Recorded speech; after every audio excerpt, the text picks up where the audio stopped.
Hi guys, welcome to the Weird Discussion. This is something that I wanted to put together because I like long form discussions about things, not really myself, but I wanted to give you guys something to engage with me because I know I don't do that often. So this is all I have. This is my friends, and they're doing me a big favor. So I hope you guys enjoy. Hey there, Spike. Hey Dylan, how are you? Oh, good. Good. So I want to know why music for you. It's not just music. I started with music, actually. I've wanted to be a comic and I've wanted to be an actor. With acting, someone else has to recognize like how good you are at something, and you don't get to do it until they do. So I didn't go that route. Okay. And with comedy, I wanted to do comedy when I was like 14, so I had no self-confidence at that point in time. So music was the thing that I got to do like in a dorm room and build confidence by myself. And then because of technology, it's something that you can actualize still pretty much by yourself. And no one has to decide that you're cool enough or good enough to do it for you to finish something from the beginning to the end. So that's why I chose music. But I want to entertain and like it sounds like you want to be an entertainer. Yeah. But all the other kind of routes you talked about were you needed someone else's approval first to even start doing it. Kind of. Okay, cool. So like, if that was the route, then how did you get started with music? Like, did you just teach yourself instruments? Did you start writing? So like, my family's pretty well-rounded. So like, my mom wanted me to learn at something, and then she kind of let me choose because I didn't do band because I was homeschooled. So I chose guitar because I liked, guitar solos. They sounded cool. So I chose guitar. I did lessons for a few years. I was gifted a guitar when I was like 6, and it was like a huge gift. I still have it. But the lessons didn't stick with my first teacher. My second teacher moved, and then I just kind of quit. I was like 8 years old at this time, and didn't pick it back up until I was like 14. Picked it up, put it back down, picked it up again when I was like 17. But I finally found some music that I could like play. So I started listening to the Lumineers and Alabama Shakes and like the Black Keys. And those were great songs that I like to listen to and play along with. So from then, I was like, okay, cool. Then I wanted to be like a campfire guy, and you get, chicks, pick up some chicks with my cool tunes by the campfire. As you do. Never worked. Not yet. Well, oops, yeah, I guess I spoke too soon, I guess. I'm still alive. That's right. But then I did that. Eventually I was just like, I'm kind of bored, and I would like to write my own song. Okay. And that's what I did. The first song I actually ever wrote was the Thanksgiving song, which I wrote in 2014. The first Thanksgiving song, because now there's 3? Well, I only have one release, and it's basically the same song. Oh, okay. So my Thanksgiving song was like the first song I ever wrote and like showed people. And then since then, I've just been trying to write more and more and more and more and more and more and more. And now I'm here, I guess. So like you started to like learn music, and then you wanted to take on, like you wanted to make your own music because you've been copying other people's. Yeah, it was either I was copying or like I would listen to a song and I would be like, this isn't exactly how I would say it. Right. Yeah. I think it should be said like this or expressed like this. So then I just was like, well, if that song doesn't exist, I guess I should make it exist, right? So you're doing like the actor's job still. It's like, here's your role, now make it your own. Yeah, I guess, yeah.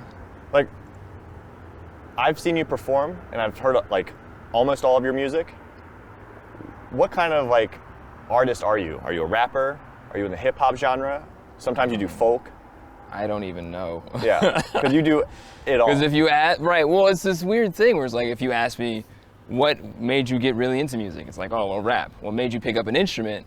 Rock music. Right. What made you write songs? Folk music. Because like I loved like the Lumineers and everything. Yeah. I was like, oh, I love their songwriting.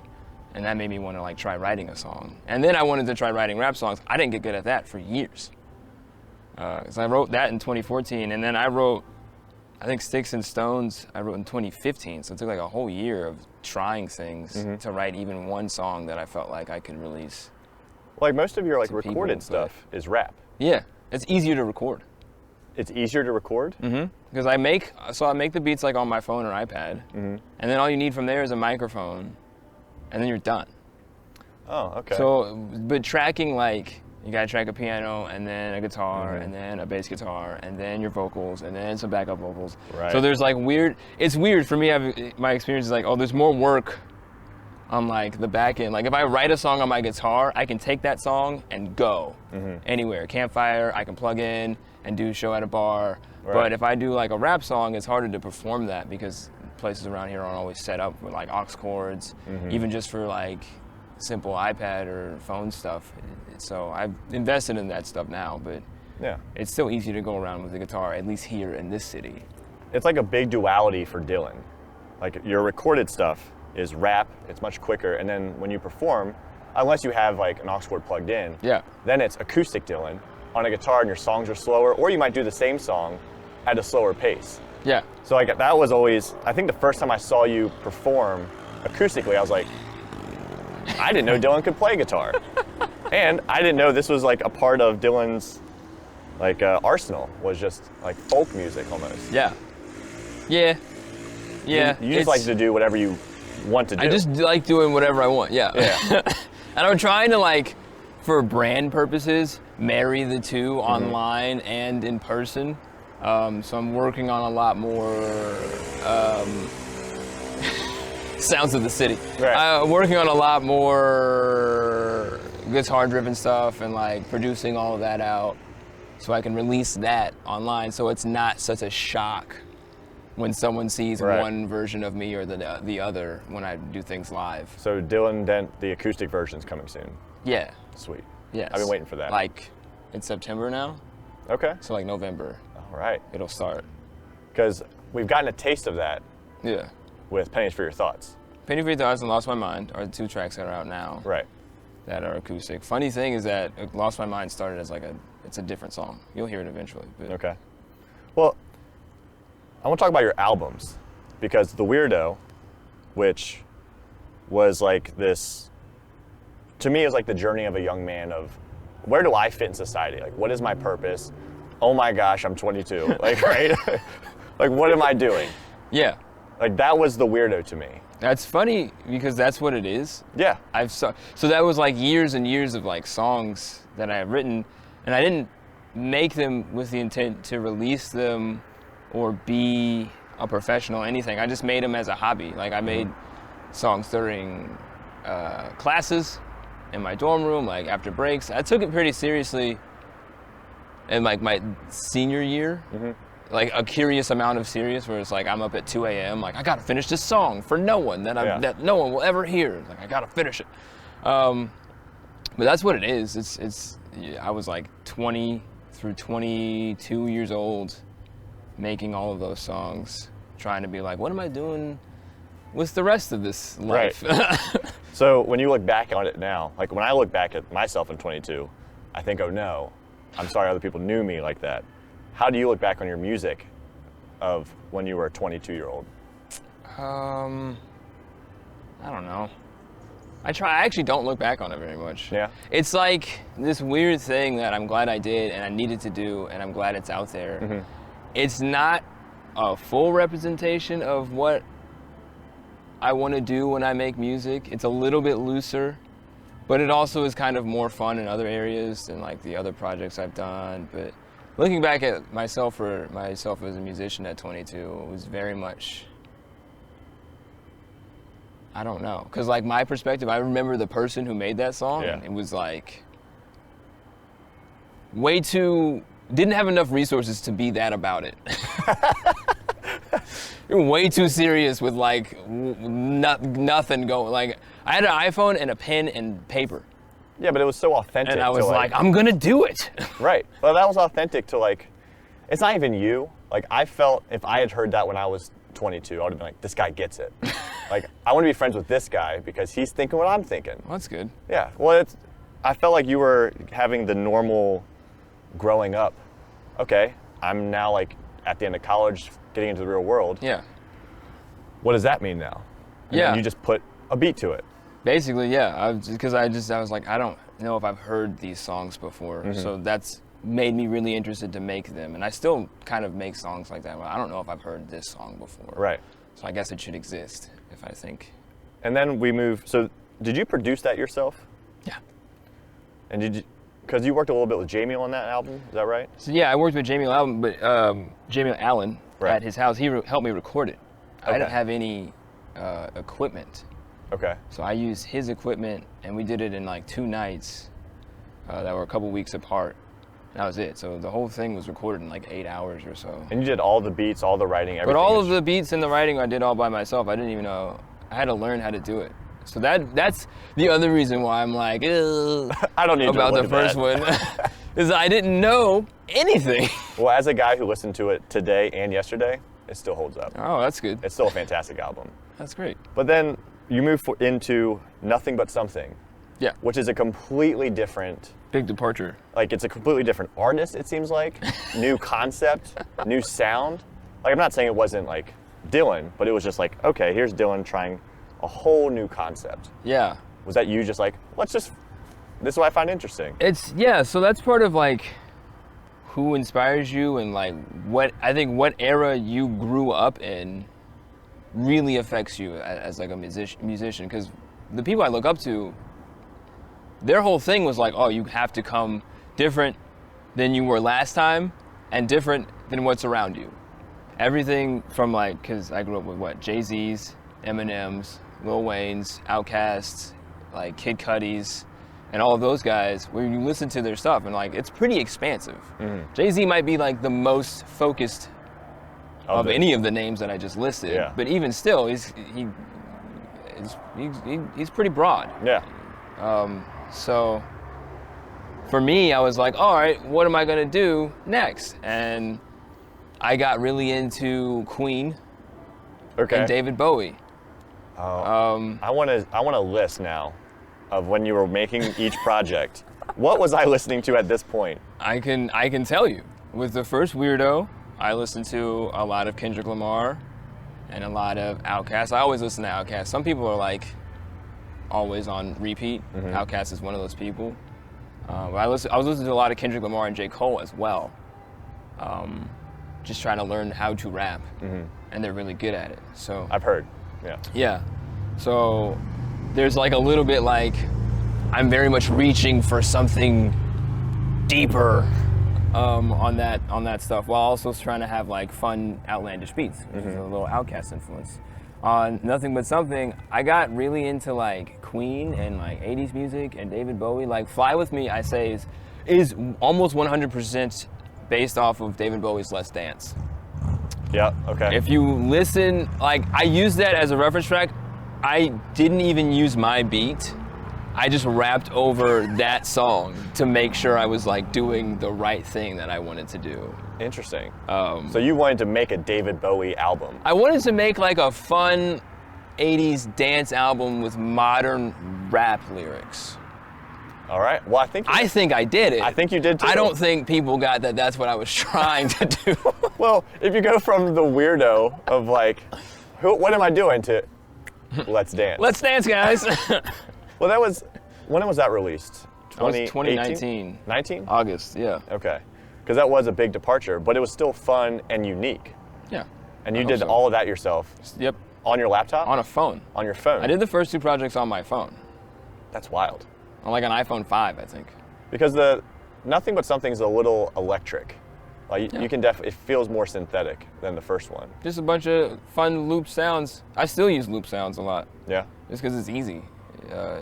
It's a lot less work and effort. I like that I can do musician stuff now that I have more equipment, and I can play guitars and do like solos and more embellishments here and there. But sometimes it's fun to find a nice pack of loops and arrange them in a good way. It's maybe not like the most intensive form of producing, but I can do that and I can do this, so I do both. So when you're making up any song, is it beat first? Do you know what like you're gonna say? Do you know the lyrics first? Is it a mix in between? Rarely do I have lyrics first. Really? Yeah, it's almost always sound first, and then I let whatever sound inform what I'm gonna say.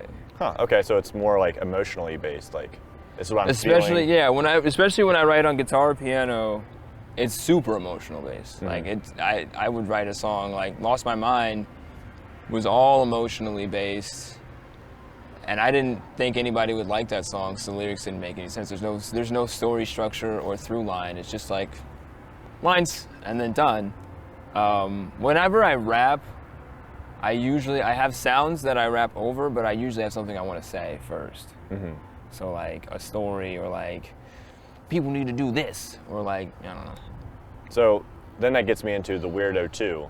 Yeah. You started with this idea of a project in January 2020. Yeah. Did you know what that album, like when it finished, were you like, yep, that's what I wanted? Because of course 2020 changed everyone's lives. Yeah. So I'm curious, when you started it, is that how you envisioned it? No. Yes, and no. I had the sounds picked out, and you know, the packs I wanted to use in the direction. I was like, all right, I need to do like, I knew that what I wanted to do was like hip hop through the ages or something, where like I'm gonna start with older boom bap stuff, and then I'm gonna go to a middle ground, and then I'm gonna end on something that's a little more modern and or outlandish. And that was the idea for the sound, and I was like, I guess a story will come with that. And I was like, yeah, a progressive story or some type of thing where a person changes over time, you know, whatever. I can totally hear that with the music. Yeah. Because the first, I don't know, 3 tracks before Sunny Rains felt like that boom bap. Yep. And then you had that middle, like, lull, not like the album lulled, but the sound kind of evened out. Yeah, it then mellowed, finished. and then it was like, okay, so now we have a little more, like the pockets aren't so direct, like key. Like I was like, all right, we've heard that for a long time, so I only did about 3 tracks like that. I was like, then we got to change it to something else. So you said on the first 2 albums you did all on your phone, and then this one you had like your own studio set up in your basement. No? Not quite.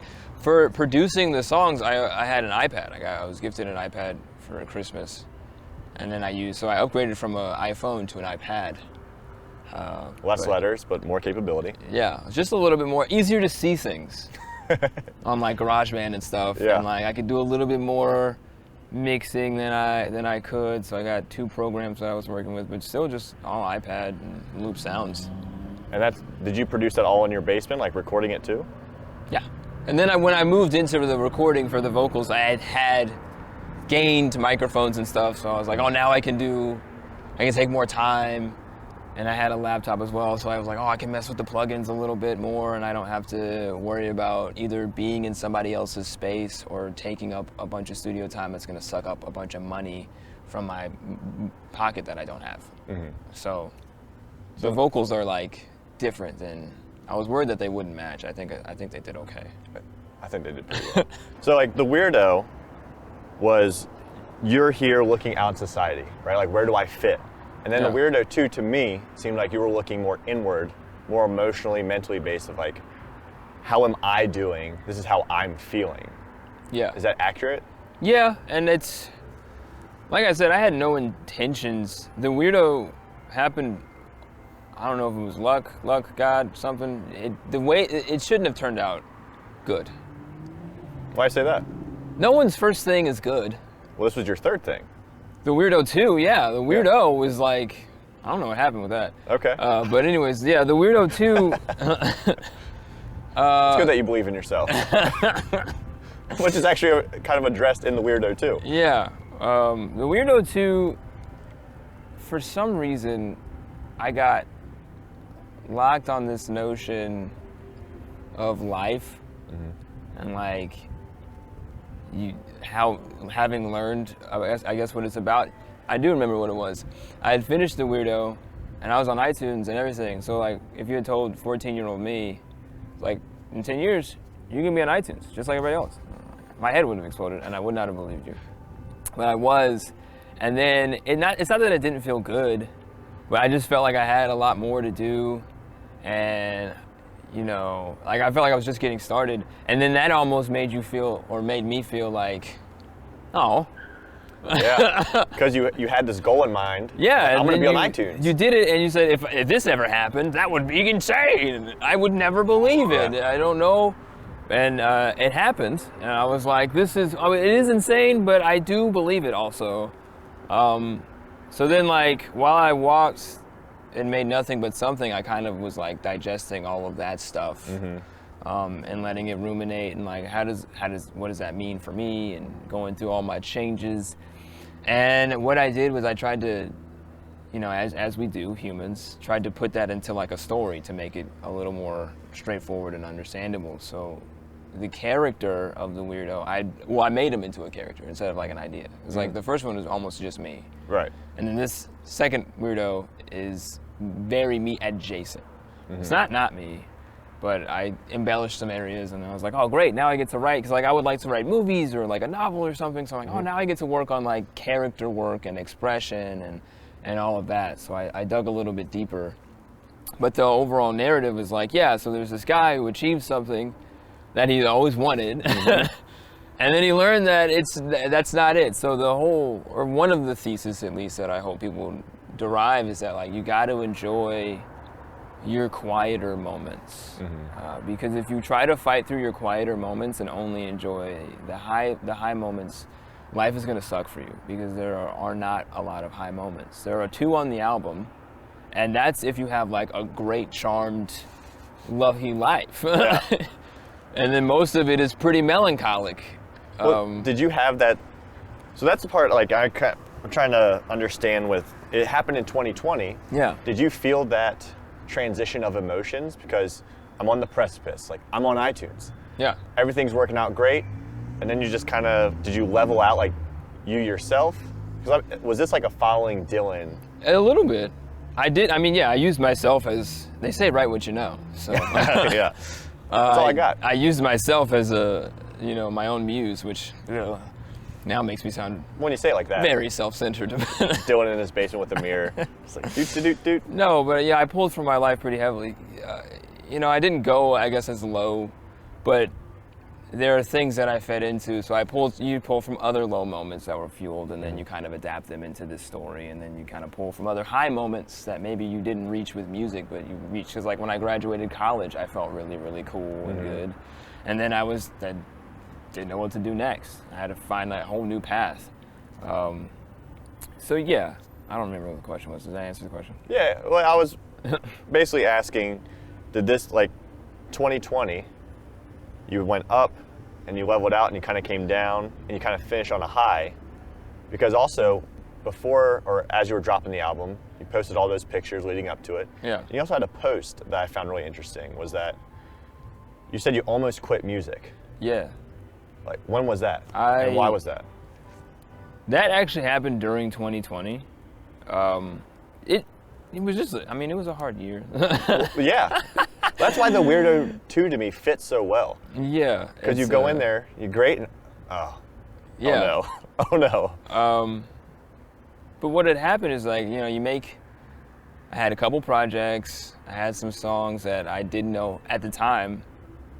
Well, I knew how to, because I guess I just gotten my equipment, but you know, you gotta learn. It's a whole new learning curve to make a different productive sound, a differently produced sound of music. I'm like, so I'm looking at uphill battles and learning curves, and Nothing But Something wasn't really received, quote unquote, as good as the first one. Like the first one, whoever heard it was pretty about it. The second one, people didn't really listen to it, and I was like, I don't know if that's on me or not on me. I'm not good at social media.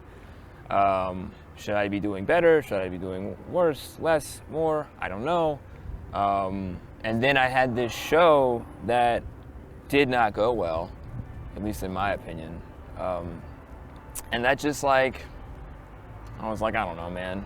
Yeah. I don't know if I have what it takes to do this right now or ever, or I don't know if this is the time.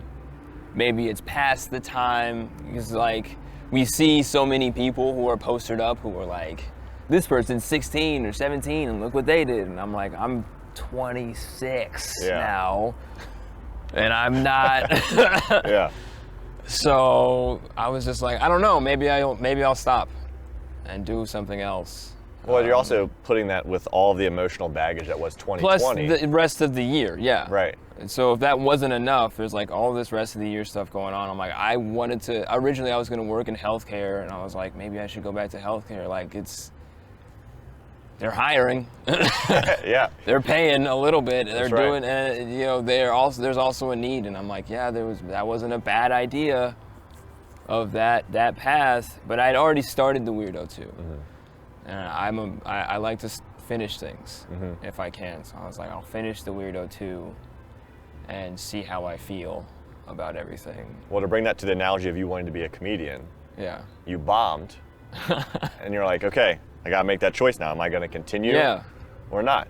And it was, because it was a bomb, and I bombed before. I started bombing.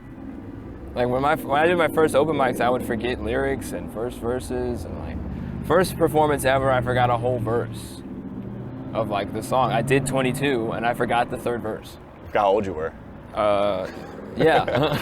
And I just, in the middle of the song, and that went on for like an entire summer. I would do like open mics and get whatever gig I could, and Yeah. I just never went through a whole set and remembered every word or every chord or something. Now, I've seen you perform. How do you deal with that? I forgot a verse. Do you just move on to the fourth verse? I stopped. Oh, interesting. It just stopped. Okay. I got better, you could say. Yeah. I took a little bit of pressure off of myself, was the thing that I did. It's like, all right, people don't seem to care that much if you miss the verse. And then you find You care. I that you care missed. immensely. Yeah. But I was like, other people don't seem to care that much, and just put a little bit more practice in of what you're gonna do. So now, even still to this day, I'm in the mirror with a hairbrush and with my guitar, and I try to make it like harder and harder on myself, so I have to remember more and more subconsciously. So now when I'm preparing for shows, I'll walk around my basement in circles with my guitar. So I tax my brain more. Right. So that way when I get to the show, because I know nerves are gonna kick in, I'm like, okay, my brain's being taxed, but I prepared for this. So that's Prepare differently. I have a good question for that, because I've known you for, I don't know, maybe 5 years, 6 about, years. yeah. And you're a pretty like introverted person, like in general, like around like bigger groups of people. For sure. Like If there's two conversations going on, I'm saying nothing in either one of them. Should we ask those guys to keep it down over there? But then the first time I saw you perform, I thought you had a twin. Because it was completely different, like, because you just opened up. You were like, I don't know if adrenaline kicked in. Like, tell me what that's like for you. Oh. Like, what it's like to perform for you. So people don't know this. I've been like with a microphone in my hand since 2015. Because when I did college, I did this thing called Crew, and I was their MC. And it shocked everybody then too, because I never said a word, and then I grabbed the microphone and I was like, hey guys, let's play some games. Is that your comedy routine? Yeah. Okay. I'm glad you sang. I bombed there too. I tried to do jokes sometimes, and they went very poorly. One time people laughed at a pity, which is the worst thing ever. Yeah. But I had saved it because I said, no, don't laugh now. You missed it. But so yeah, I've been working on like stage presence and stuff for a long time. I just know what I like to see, or what I would like to see, and then I try to do that. So are you emulating, or are you trying to emulate a rapper or singer that you've seen perform? Or just I have not gone to a lot of concerts, Okay. so no. So I know that there are like, I guess there are some people that you see like on Netflix or whichever, then yeah, but So when you say you liked it, or that you want to see, you're just thinking of, oh, if I'm on stage. if I'm in the audience, I go, what do I want out of a show? And then I try to actualize that. Okay. So like if I'm like, oh, if I'm in the audience at a show like this, what would be best? Okay.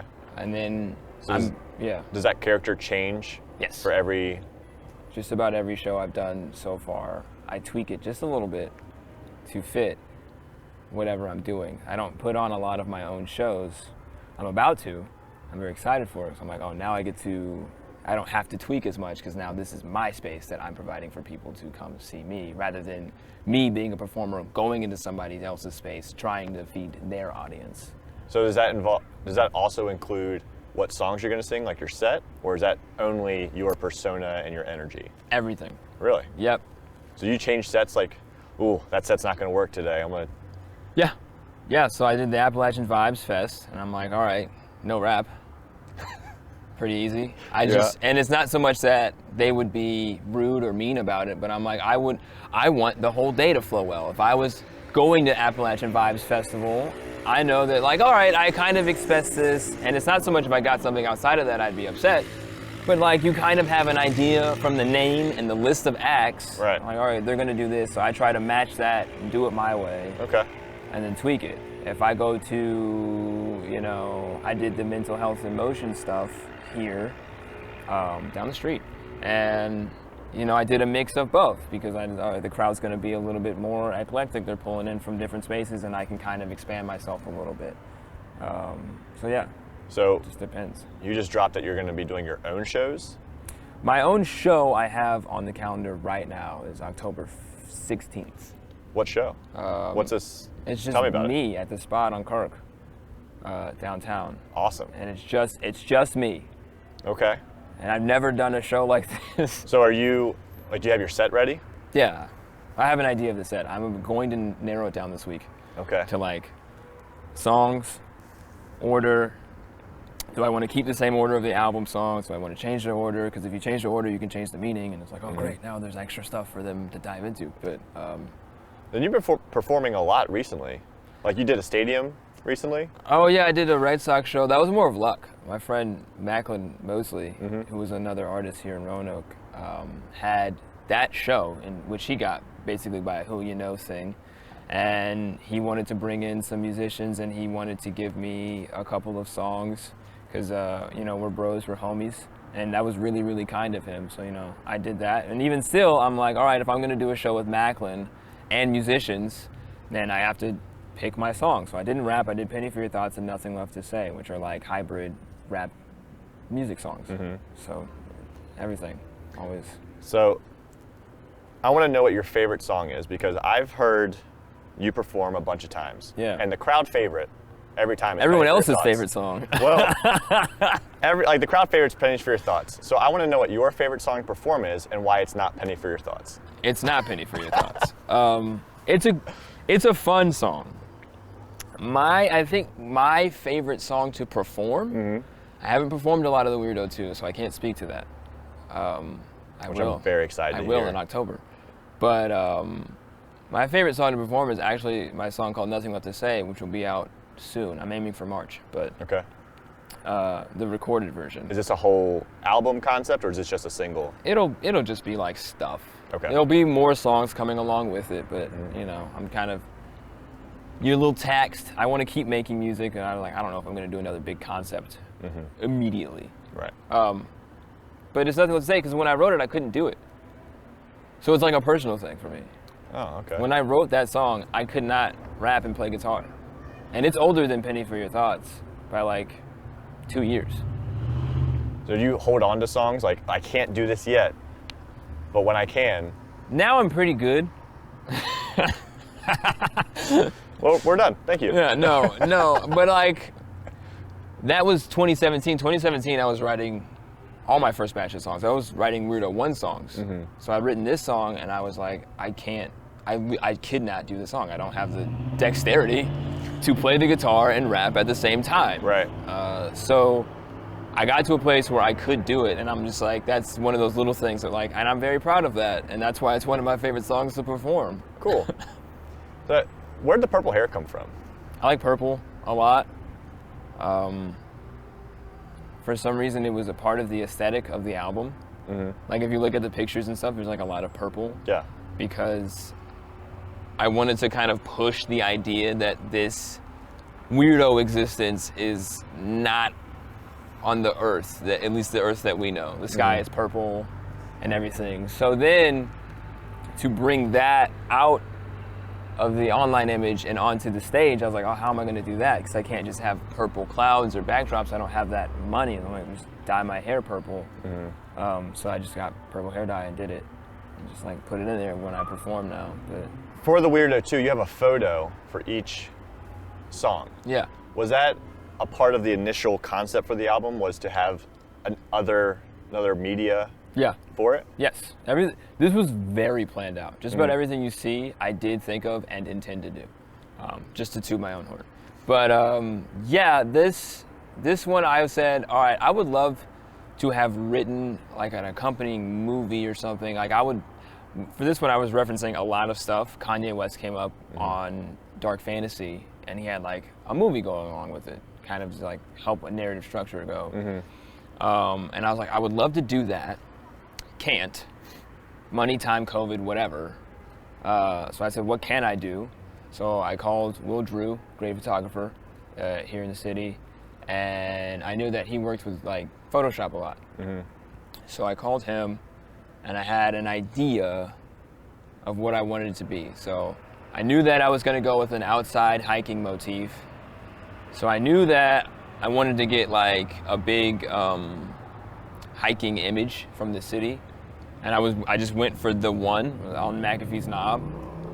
Is the one that I chose, and is the album cover.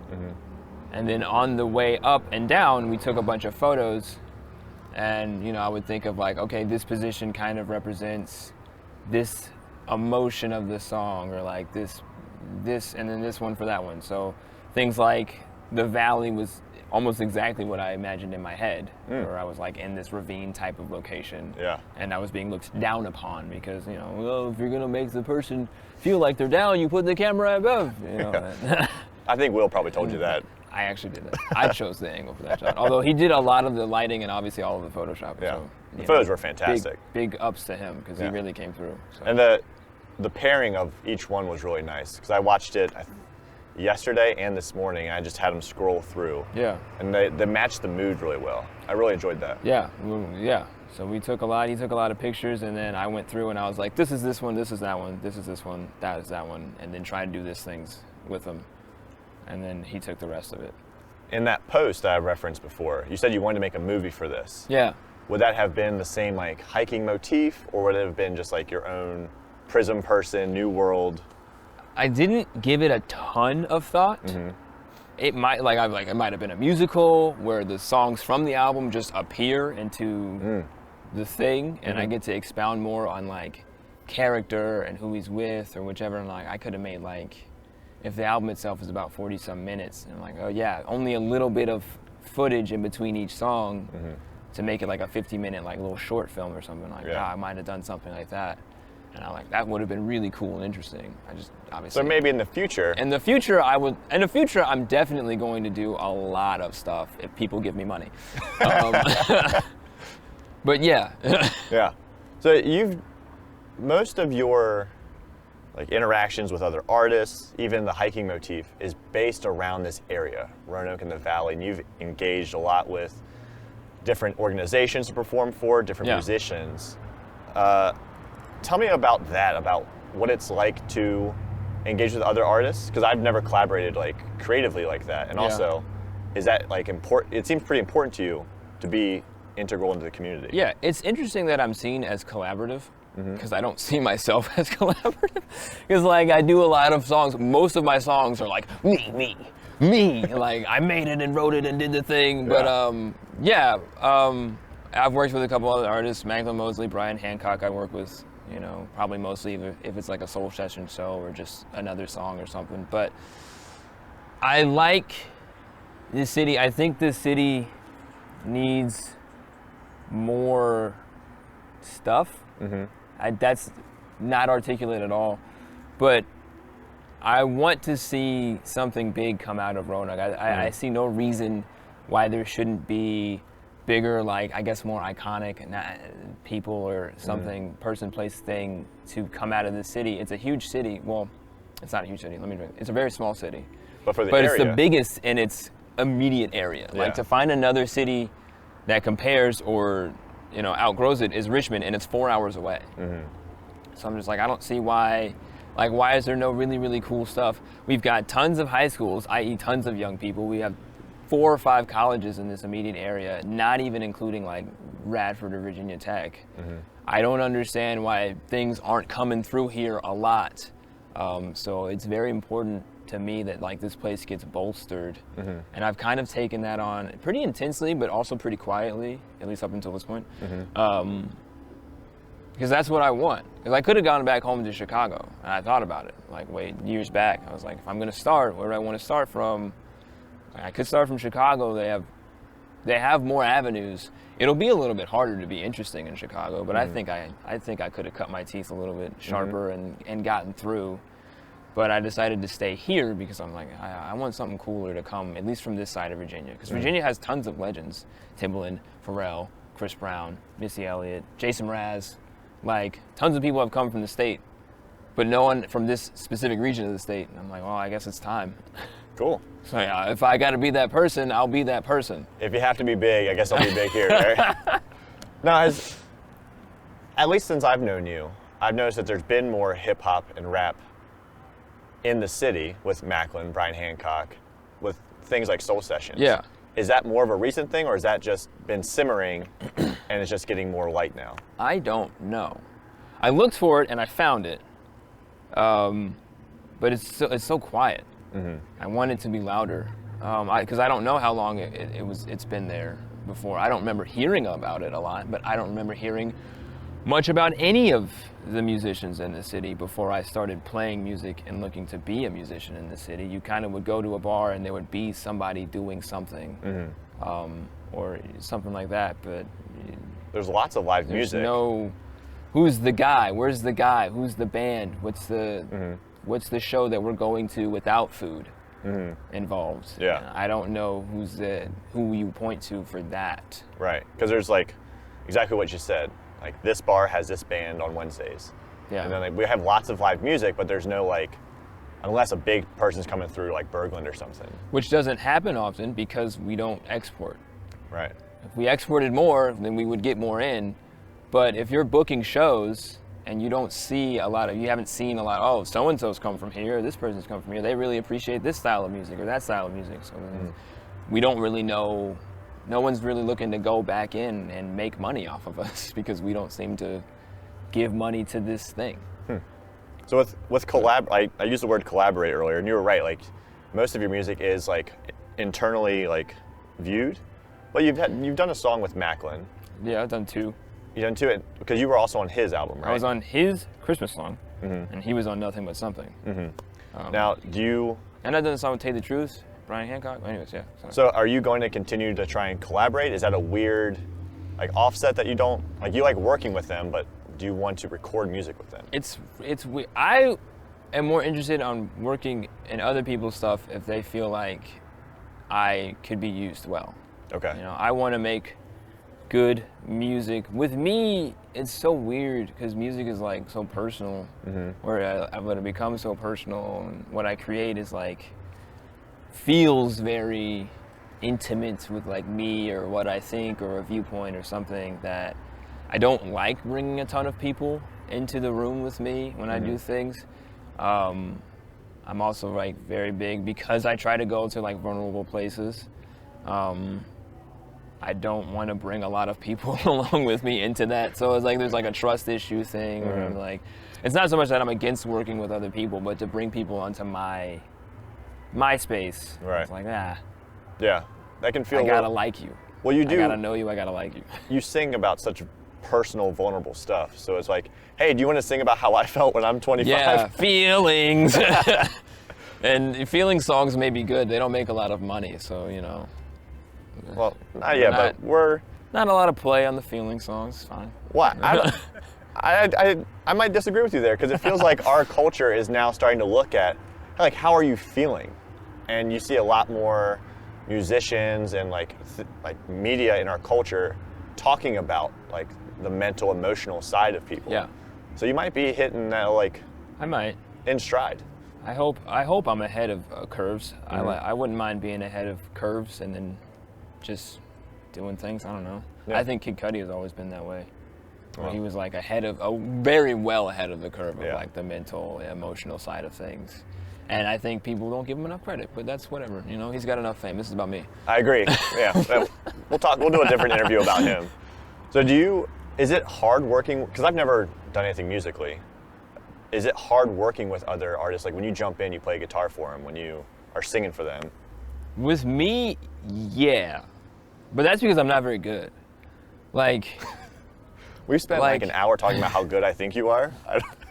I'm sorry, you got bad taste. I don't know what to No, I mean, like I said way back at the beginning, I'm not classically trained. I don't know things. When I write songs, I don't always know what I'm playing. I just play it. I say, this sounds good. And then I have to kind of go back and take a little bit of time and translate, what am I playing? So that way I can, code when I produce, I know what key I'm in and do whatever stuff. But I never think about that stuff beforehand. And I've never had to be put to the test to learn it by ear very, very well. Yeah. Because I played so much alone and in dorm rooms, and then I do solo shows. So playing in a band is actually like, It's your nightmare. It's that, yeah, well, I did it last week. I'm sure it went great. And it went. It went well. People enjoyed it. I had fun, but for me, and then there's the type of show that I want to do. So if I did get a band together, I'm like, oh, that would be a different show from Dylan Dent. I would still want it to be like clean and precise and, this way or that way. So then even if I did, I would need like the right musicians and the right songs. Like if I have the right new songs with the new musicians, I would rather even try to do that. So then it's more of a collaborative thing rather than they fall in line to whatever I have. I don't know. So what's next for you? Next, I got this show coming up in October. Which I plan to release this at the same time, but whatever. I got this big show coming up. Tomorrow? Depends on when you watch it. It's the internet. Everything's relative now. After that, I've got fun, completely loosey-goosey, vibe everywhere thing planned for November. Then I have 4 other projects that I'm working on that'll come out over the next 2 years. Okay, so we got 5 projects lined up. I'm in 2023, like as far as like plans for produced music. I've got like some space themed stuff. I've got what I've called the B-sides, where it's just a bunch of songs like Nothing Left to Say that I perform live, but I need to put the work in and produce and then release fully produced versions of. I've got the Weirdo 3. Hopefully it'll come. It's coming okay. I'm conceptualizing that. So, and who knows what'll happen within that. I'm working on 4 now, not including the one in November. So I know you have this character, the Prism Person. Yeah. Which this little dude embodied. Yeah. How is that character transformed? So it is an idea. He is an idea. They are an idea. I don't know. Of kind of accepting a fullness of self and projecting a fullness of self. Not just like knowing every part of you, but then displaying that where need be, where it can. So the idea of like prisms is that they are like these objects and you shine a light through them and that light will get reflected and refracted and then you'll see different colors.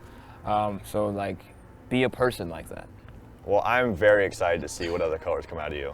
This is just, even just musically, there's going to be a lot. Not to mention, I want to do comedy still, and I want to act and make movies. Well, as the sun sets metaphorically and physically on us, which, by the way, was a great idea. Yeah. This is all planned by Dylan Dent. Again, now I believe the pictures thing. Yeah. Where can people find your music, and how can people support you? Music should be available pretty wide. I know most people use Apple Music and Spotify, so that's always an easy place to go. But I try to put everything everywhere I can. So YouTube, if you search Dylan Dent, you should be able to find this stuff. Bandcamp is another place where you can go and support me and buy things with money. So iTunes, another place that you can go. I still get a lot of that revenue. Because I own all my masters and I distribute, CD Baby distributes it, but I still get a lot back, even when you buy it from iTunes. Support, other than finances, is notoriety. It's part of the reason I did this for you guys, so they can engage with something, but now there's something to touch and share and click, because unfortunately, well, maybe not unfortunately, but it feels like the way things are going is that being seen is as important, if not more important, than being paid. Because if you are seen, then people will pay you to do other things. So help me get seen by somebody, please, or just give me money. You can give me money. I have Venmos and PayPals and Bandcamps. You don't have to pay the $5 for the album. You can pay $500 for an album if you think it's worth it. I don't. You would be an outlier if you choose that, but you know, money and notoriety, not fame. I don't want fame though. Yeah. There's this balance that you kind of have to strike if you want to do it full time. Of you need to be seen by a certain amount of people in order to be able to make moves, get some sort of endorsement, or just get shows that are bigger that will bring in more people, which means more revenue, which is, you know, that. But I'm not interested in being super famous, so you don't have to blow me up. Just give me more than 300 followers on Instagram. Well, I hope people find your music because it's fantastic. Thanks. I loved everything you've put out. Oh, shucks. So, and this has been awesome. Thank you so much for sitting down with us. Yeah. And thank you for watching.